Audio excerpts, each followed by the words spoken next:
হরে কৃষ্ণা। পুজোর ছুটির রেশ কাটাতেই চলে গেলাম সবার পছন্দের এক ঐতিহাসিক স্থান মায়াপুর।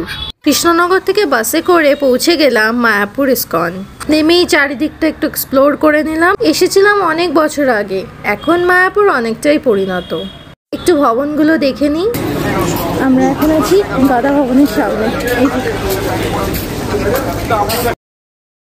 নতুন মন্দিরে কনস্ট্রাকশন এখনো চলছে। কনস্ট্রাকশনের জন্য কুপন কেটে এন্ট্রি নিয়ে নিলাম দ্য লার্জেস্ট ভেদিক টেম্পল প্ল্যানেটোরিয়ামে।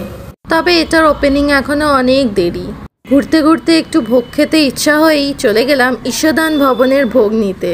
ভবনটা দেখেই মনটা জুড়িয়ে গেল। চারিদিকে দুপাশের ফুলে ঘেরা বাগানের সৌন্দর্য আর ফুলের মাঝে আকাশটা দেখতে আরো সুন্দর লাগছে। কুপনটা আমাদের আগেই কাটা ছিল। একটু আগে চলে গিয়ে ভবনের চারিদিকটা ঘুরে নিলাম। চলে এলাম ডাইনিং হলে। কৃষ্ণ নাম করতে করতে ভোগ এসে গেল। ভোগটা ছিল অসাধারণ। ভোগের মধ্যে ছিল বিভিন্ন নিরামিষ সবজি ও পনির। খেয়েই চলে গেলাম গোশালায়। এখানকার গোমাতারা আমাদের দেখেই খুব খুশি।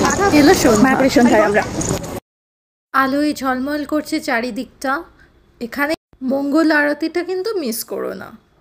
এক আলাদাই পজিটিভিটি গেইন করবে তোমরা।